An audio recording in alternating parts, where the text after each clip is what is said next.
CityCast Pittsburgh is supported by Fulton Commons. If you're looking for a gorgeous co-working space with lots of light and some truly wonderfully funky decor, check out Fulton Commons on the north side. The historic but very well renovated old school building is deep in the neighborhood by a park, tucked away but still super close to anywhere you want to be. They've got offices and common spaces. It's perfect for organizations or individuals, and they even have a shared food production kitchen on site. So there's lots of food-related events for their members. If this sounds like your dream co-working space, visit fultonpgh.org to request a tour.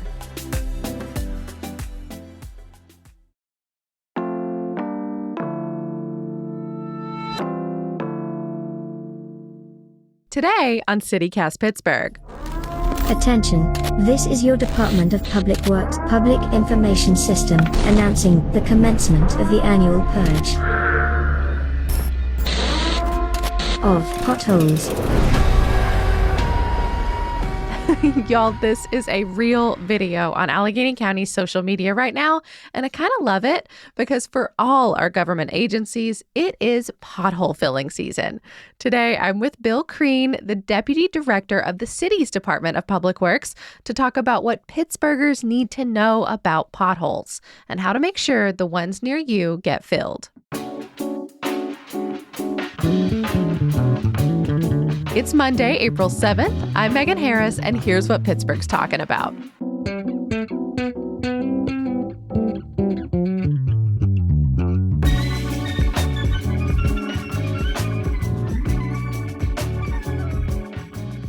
Bill, thank you for joining us here on CityCast Pittsburgh. You're welcome. Why are potholes so bad in Pittsburgh this time of year?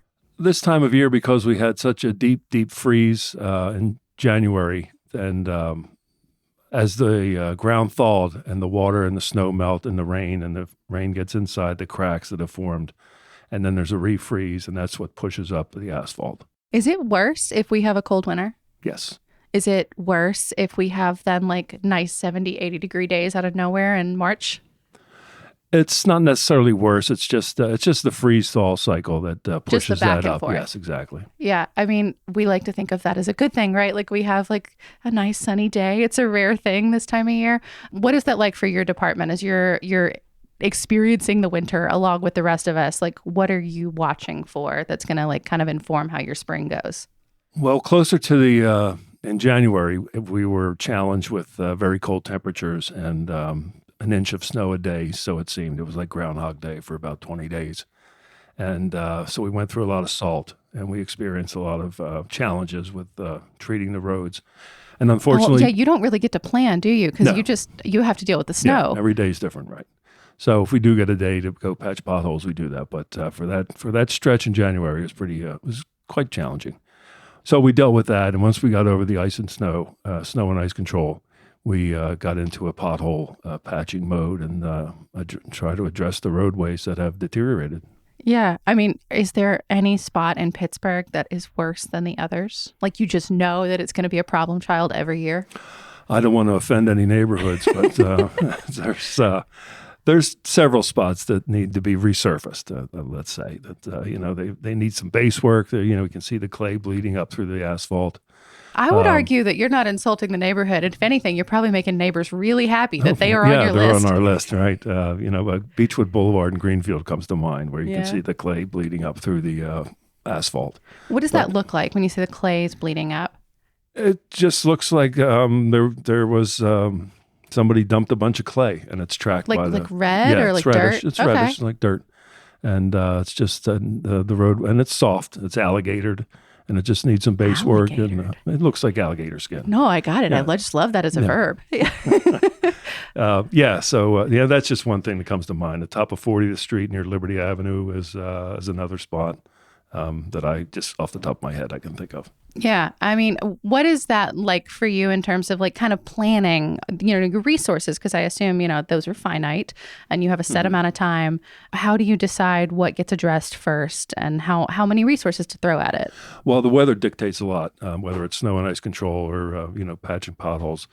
We prefer a nice, dry, sunny day, of course. Well, that's cute this time of year. Yeah, well, we'll try. We'll pray. But And each pothole is not necessarily a pothole. When your wear layer is gone just that inch, it may make for a rough ride, but it's not necessarily a pothole. It's just deteriorating wear layer. But when you start to see heavy aggregate out of the hole and all around the hole, that's a pothole. Is there a specific depth that makes something a pothole by your definition? Yeah, we prefer using cold patch right now, which is what we've been using all winter. It's sort of a temporary fix, but that won't hold in a surface peel or where the wear layer is missing, just that 1 inch of top. But It will hold in a deeper hole where there's a deeper aggregate, heavier aggregate. So deeper than an inch. Yeah. Then. Oh yeah. Yeah. You want that to hold the cold patch. No. I mean, how do you put something in the hole? No, do you just do you put a hand in it? You just eyeball it?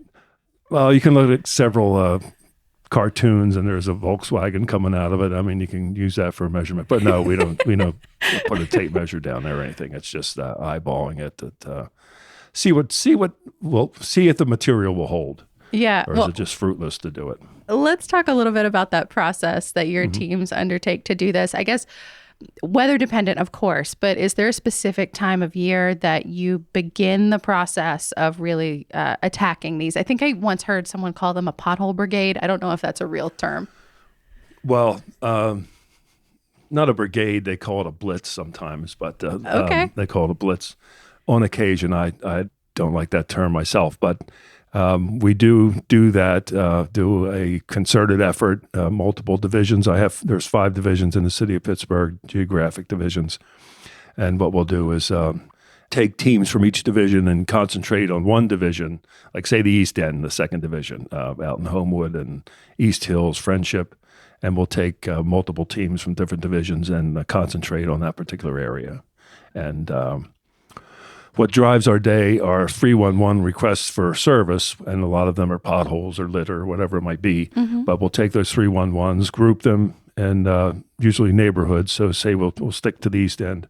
We'll group them in Shadyside, Friendship, Highland Park, Larmer, and then we'll send a team to each of those neighborhoods. How big is a team? It's probably a crew of 3, a driver, 2 laborers, and a truck with equipment. There's tools. A joke here about how many Pittsburghers it takes to fill a pothole. 3. 3 on average. How long does it take to fill a pothole? It depends on the hole and the compaction. How long do you have to compaction meaning? Yes. Like, I'm picturing somebody churning butter. Is that the motion? You could use a hand tamper, of course, or a plate tamper, or a mechanical plate tamper, or called a whacker sometimes. I like that term. Yeah. But that's the best way, is a whacker or a mechanical plate tamper. Okay. And so what's the process like? Somebody pours something into it. Do you brush away debris first? Yes. We take blowers with us, backpack blowers, and blow the loose aggregate out.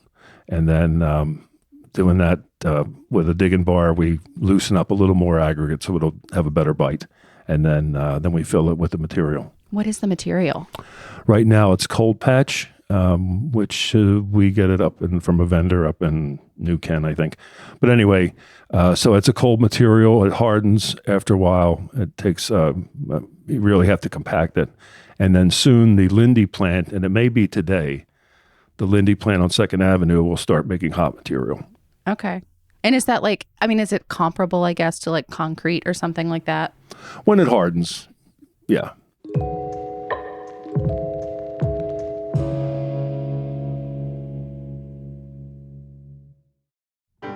Today's episode is supported by the Pittsburgh Symphony Orchestra. If you're looking for a great night out, their Disrupt concerts are really fun. They're short, they're relaxed, there is no dress code, and you'll have a host on stage guiding you through the piece and bringing context to both the music and the person or people who composed it. You can even ask questions.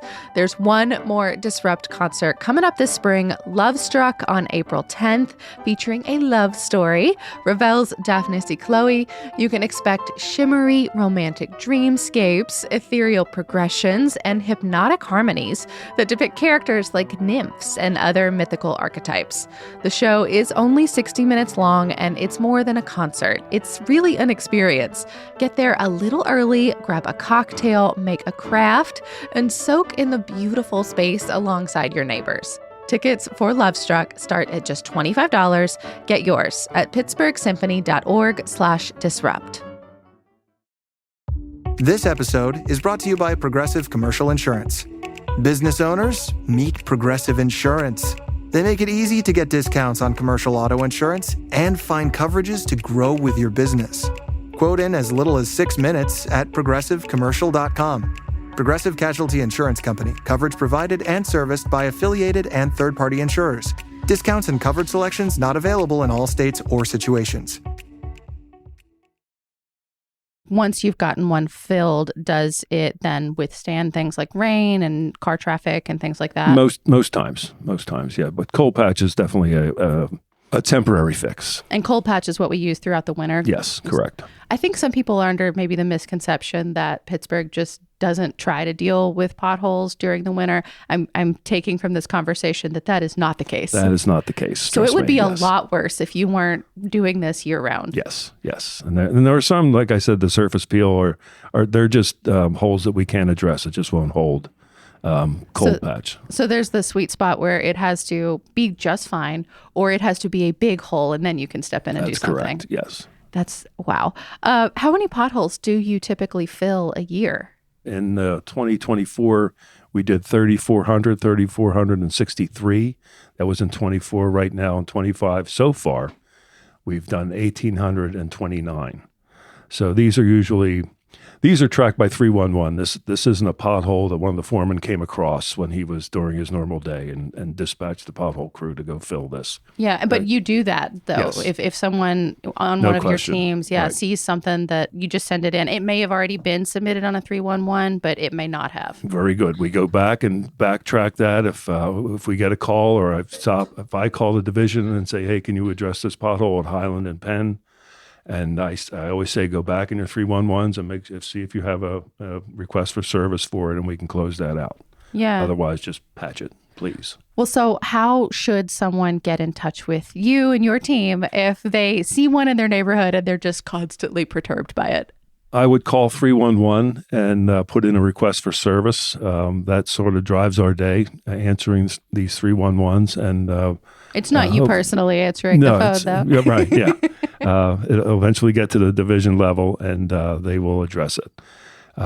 We get calls from council people. We get calls from constituents. Just know the division phone number and just report a pothole. But if it's a pothole that's a specific location, we'll go in and look at it. I mean, just make sure you give us a specific location when you are reporting them, not just say where the old mobile station used to be. Just give us a location. A street address really helps, or an intersection. That feels like a very specific, like Pittsburgh example. We love to talk about where things used to be. No question. I mean, you mentioned council people. Is there such a thing as a priority request? If we look at it on the division level and it appears to be a danger, we'll do it, and not, and like I said, go back and look for a 311 and see if there's a 311 on it, if it comes in from the council office or the director himself or myself. If the mayor calls and says, hey, you got to fix this, guys. The mayor, secretary, whoever calls. If Mrs. Jones calls, we'll get to it. Yeah. And I mean, with those 311 requests too, there's also an app that you can use if that's more convenient, if you don't want to talk to a human. And on those, it's really nice because you can also submit a photo. So you can, if you really want to emphasize how big this thing is, I've seen examples on the internet, Bill. I don't know if these have made it to your eyes, where people put items in the pothole to describe the size, to give you the context of how big it is. Yes, I've seen that. Have you? What's the weirdest one you've ever seen? Oh boy, I can't. I don't know. It's a cone. It's probably a cone. Probably a traffic cone stuck inside a pothole. Is there ever a pothole that you can't fix, that you can't fill? I've never met a pothole I couldn't fill. What's the craziest pothole you've ever seen? The craziest pothole was probably a bridge expansion dam that wouldn't hold. Bridge expansion dam. Yeah, if you ever go over a bridge, there's a metal. It's usually there's a metal plate. Two metal plates, Yeah. and they expand and contract with the weather. Okay. And there was a deterioration next to a expansion dam, and it wouldn't hold. It just wouldn't hold because of the movement of the metal. What do you do in a situation like that? We turn that over to mobility and let them address it. Oh, you make it someone else's problem. Right. Well, it's bigger than us, so we have to run it up the chain, as it were. Yeah. I mean, is there anything you recommend? Because I'm fingers crossed as I say this, knock on the wood in front of me. I think we're out of most of the snow and the ice. No, Don't jinx us. I know we could still have a cold snap. It happens. But there's a lot of potholes because we're kind of in peak season. Because as you say, like we're kind of coming out of that moment where you're able to do the one type of repair so that you can do the other type of repair.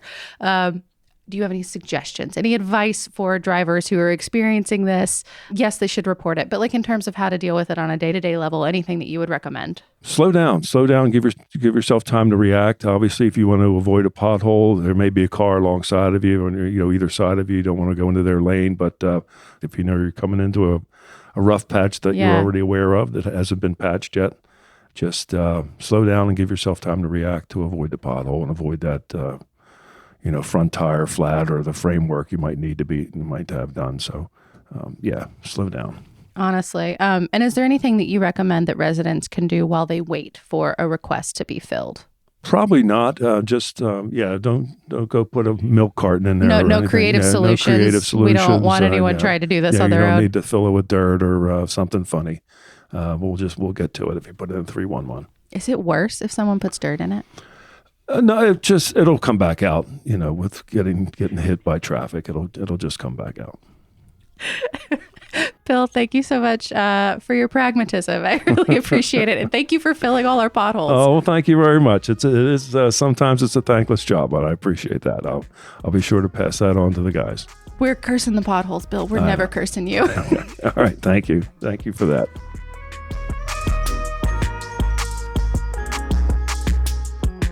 That's all for today here on CityCast Pittsburgh. If you want to report a pothole to the city, do like Bill says and use the app or call 311. If you want to get to the county, call 412-350-info. That's 4636. Or you can visit their call center. That's callcenter.alleghenycounty.us. If you want the state, you can report online through PennDOT's Customer Care Center or call 1-800-FIX-ROAD. And if you don't know who owns your road, well, you are in good company, but there are maps for that. Both the city and the county have their own. We'll link to them both in our show notes. We'll be back tomorrow morning with more news from around the city. We'll talk to you soon.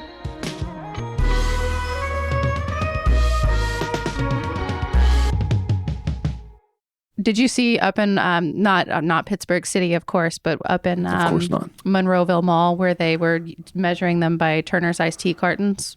It was Pittsburgh Mills. Thank you. Right? Yes, Pittsburgh Mills Mall. Yeah. But I experienced that firsthand. It was a rainy night. Oh, and no. I hit one. And, it's just, never mind. But anyway, we had to creep around that whole outer circle in order to get out of there.